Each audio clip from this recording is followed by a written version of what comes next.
नमस्कार। मध्य प्रदेश का एक जिला है झाबुआ, जहां रील बनाने के शौक में एक युवक ने अपनी जिंदगी खतरे में डाल दी। मुंह में उसने सुतली बम रखा, फोड़ने की कोशिश की तो बम फूटने की वजह से उसका जबड़ा उड़ गया।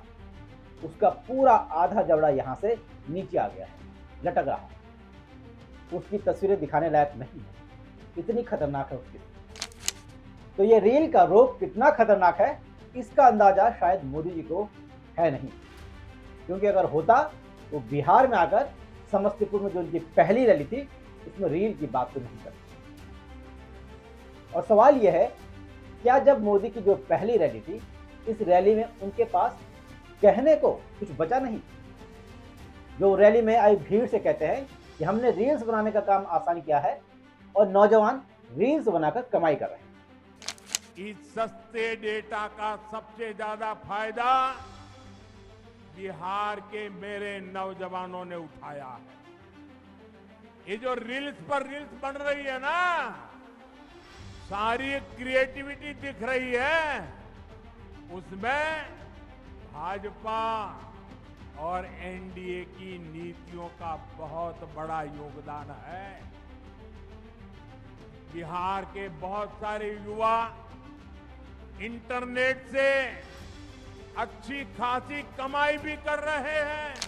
अब सोचिए, जिस वीडियो को हमने अभी बताया कि रील्स के चक्कर में पागलपन की हद, उसे मोदी जी अपनी कामयाबी बता रहे हैं। खैर, बिहार जहां बेरोजगारी का दर्द हर घर की कहानी है, जहां लाखों नौजवान आज भी अपना घर छोड़कर पंजाब, गुजरात, महाराष्ट्र, हरियाणा, दिल्ली न जाने कहां कहां काम कर रहे हैं, इन राज्यों की फैक्ट्रियों में मजदूरी करते हैं। और प्रधानमंत्री जी आकर बिहार में आकर ये कहते हैं कि रील्स बनाकर कमाओ, तो ये बात सीधे दिल पर लगती है। तो आप यहाँ क्या करने आए हो जब युवाओं को रील्स बनाने की टिप्स दे रहे हैं? क्या आपसे बेरोजगारी दूर नहीं हुई या दूर नहीं होती? बिहार की बेरोजगारी किसी से छिपी नहीं है। सरकारी आंकड़े बताते हैं कि बिहार में अनपढ़ों में बेरोजगारी सिर्फ 0.1% है, जबकि जो ग्रेजुएट और पोस्ट ग्रेजुएट हैं, वो युवा हैं, वो 15 से 19% तक बेरोजगार हैं। यानी कि पोस्ट ग्रेजुएट युवाओं की बेरोजगारी दर 19% तक पहुंच गई। दरअसल मोदी जी ये बता रहे थे कि हमारी सरकार में सस्ता इंटरनेट हुआ है, लेकिन सच तो यह है कि जियो का डाटा है, ये सरकार का नहीं जो सस्ता हुआ है। वही जियो जिसने 4 महीने तक फ्री में डाटा दिया था 2016 में, और फिर जब लोगों को लत लगी तो अब 4,000 रुपए सालाना वसूल कर रहा है। जबकि जो सरकारी कंपनियां हैं, बीएसएनएल और एमटीएनएल, ये तो अभी 4G पर ही अटकी हैं, और मोदी जी कह रहे हैं कि हमने इंटरनेट क्रांति ला गई। खैर, जब पीएम मोदी ही रील्स के रोग को रोजगार कहने लग जाएं, तो फिर रोजगार कहां से आएगा? ऐसी मानसिकता सरकार की अभी की नहीं है। साल 2018 में भी पीएम ने कुछ ऐसा ही कहा था कि पकोड़े तलो, पकोड़े तलना भी एक रोजगार है। उधर मीडिया, जिस पर लोगों का भरोसा उठ गया है, लेकिन उस मीडिया को अभी भी शर्म नहीं आ रही है। वो बार बार मोदी जी की इस क्लिप को चला चला कर ये साबित कर रहा है कि देखो मोदी जी ने कितनी बढ़िया बात की, कैसे रोजगार पैदा किए हैं। शुरुआत में बीजेपी समर्थक इसे सकारात्मक ले रहे थे, लेकिन जल्द ही जब विपक्षी यूजर्स ने इसे मीम्स और ट्रोल्स में बदल दिया, तो अब सब चुप हो गए। पकोड़े रोजगार के बाद रील्स रोजगार का मजाक उड़ा रहे हैं और समझा रहे हैं कि असली नौकरियां फैक्ट्रियों, सरकारी भर्तियों या उद्योगों से आती है, न कि शॉर्ट्स, वीडियोस या रील्स से। एक और बात, रील्स के चक्कर में कितने घर बर्बाद हुए हैं, कितने विवाद हुए हैं, कितने लोग डिप्रेशन में गए हैं, ये भी तो बताना चाहिए था। अरे भैया, रील्स बनाकर गृहस्थी नहीं चलती। बिहार के युवा नौकरी मांग रहे हैं, रील्स नहीं। अगर आपको रील्स पसंद तो आप अपने कार्यकर्ताओं को बोलिए कि भाई नौकरी छोड़ो, रील्स बनाओ। मोदी जी के इस बयान के बाद एक यूजर्स ने कहा, इस बार बिहार चुनाव में घोषणा कर दीजिए कि सरकार जब बनेगी तो रील मंत्रालय बनाएंगे, फिर भर भर होकर वोट मिलेंगे। इन सब के बीच सवाल यह है कि जब बिहार में बेरोजगारी चरम पर है, तब इन बेरोजगारों का मजाक उड़ाया क्यों जा रहा है? रील्स बनाओ, कमाई करो। वैसे तो पूरे देश में बेरोजगारी हाई है, लेकिन बिहार में 42,000 पद सिर्फ पुलिस कर्मियों के खाली हैं। और इसके बावजूद एक और बात पीएम मोदी ने कही, जंगल राज। एक तरफ पुलिस कर्मियों के पद खाली हैं, दूसरी तरफ पीएम मोदी ने कहा जंगल राज। अब बताते हैं उनकी जंगल राज की कहानी। पीएम मोदी के पूरे भाषण में कोई विकास, रोजगार, महंगाई की बात नहीं हुई, अपराध की बात नहीं हुई। वो तो चले गए सीधे 20 साल पहले, और 20 साल से वो एक ही बात, एक ही रट है, बिहार में जंगल राज, जंगल राज, जंगल राज। बस यही मुद्दा बिहार में उठाया जाता है बीजेपी और एनडीए की तरफ से। तो क्या सुशासन बाबू के राज में जंगल राज नहीं है? क्या यहाँ मंगल राज है?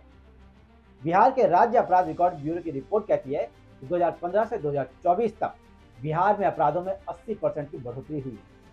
2023 में अकेले 3.5 लाख अपराध दर्ज हुए हैं और जून 2025 तक 2 लाख से ज्यादा केस। देश में अटेम्प्ट टू मर्डर में बिहार नंबर 2 पर है। अभी लेटेस्ट एससीआरबी के आंकड़े आए, उनके मुताबिक जून 2025 तक 1,379 हत्याएं दर्ज की गई, जबकि 2024 में कुल 2,786 और 2023 में 2,863 हत्याएं दर्ज की गई। कि बिहार की हकीकत है, बिहार का ये जंगल राज है। अस्पतालों में घुस घुस कर गोलियां मारी जा रही हैं, नर्सों को घर के बाहर गोली मारी जा रही है, उद्योगपतियों को उड़ाया जा रहा है। यह है बिहार का जंगल राज, जिसकी चिंता, जिसकी बात कोई नहीं करता। और फिर मोदी जी कह रहे हैं कि बिहार में जंगल राज आ जाएगा। अब इससे ज्यादा जंगल राज क्या आएगा? बिहार की जनसंख्या के लिहाज से अभी भी राज्य को हत्या और हत्या की कोशिशों के मामले में राष्ट्रीय स्तर पर मीडियम कैटेगरी में ही रखा जाता है। बिहार सिर्फ 2017 में हत्या के मामले में शीर्ष 10 राज्यों में शामिल था। वहीं 2022 में हत्या की दर के मामले में 12वें नंबर पर आया।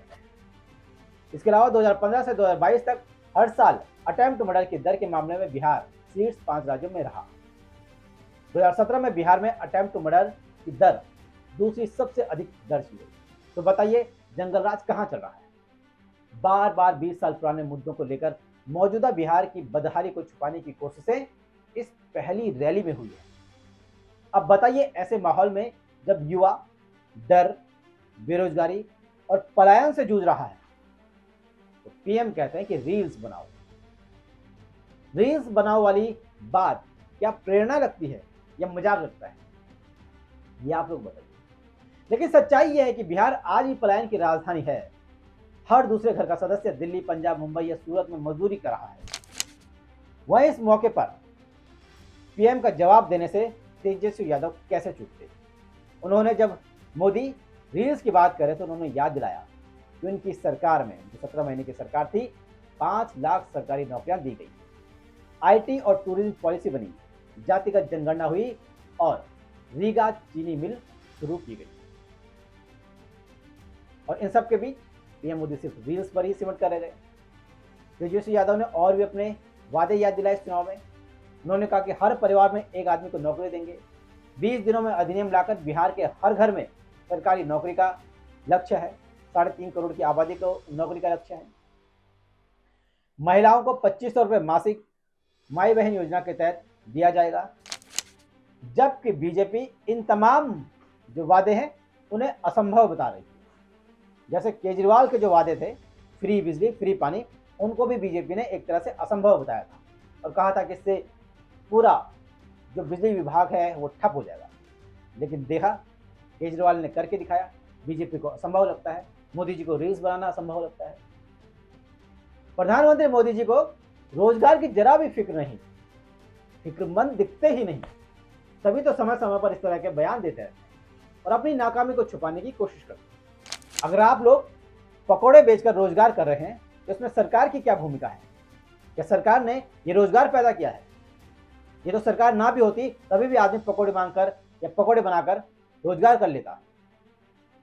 आज तो लोग भीख मांग कर भी खा रहे हैं, तो क्या वो भी रोजगार की श्रेणी में आ जाएगा? क्या सरकार इसे भी रोजगार मानने लगेगी? इसी सोच की वजह से भारत में पिछले 5 सालों में हजारों स्टार्टअप्स बंद हो चुके हैं। एक ट्रैक्सन, एक डेटा एजेंसी है, उसने एक रिसर्च की है जिसके आंकड़ों के मुताबिक 2021 से 2025 तक, अक्टूबर तक, देश में लगभग 50,000 से ज्यादा स्टार्टअप बंद हुए हैं। हाल ही में फाइनेंशियल एक्सप्रेस की एक रिपोर्ट आई है जिसमें बताया गया कि 2023 में 15,921, 2024 में 12,717 और इस साल अक्टूबर तक 11,223 स्टार्टअप बंद हुए हैं, उद्योग धंधे बंद हुए हैं। तो मोदी जी को ये रोजगार जो जा रहा है वो नहीं दिखता, उनको रील्स वाला रोजगार दिख रहा है। 2025 का चुनाव सिर्फ रैलियों का नहीं, ये रील बनाम रियलिटी की लड़ाई है। एक तरफ बेटा का जश्न है, दूसरी तरफ रोजगार की भूख। और इस बार बिहार के युवा रील नहीं, रिजल्ट बनाए।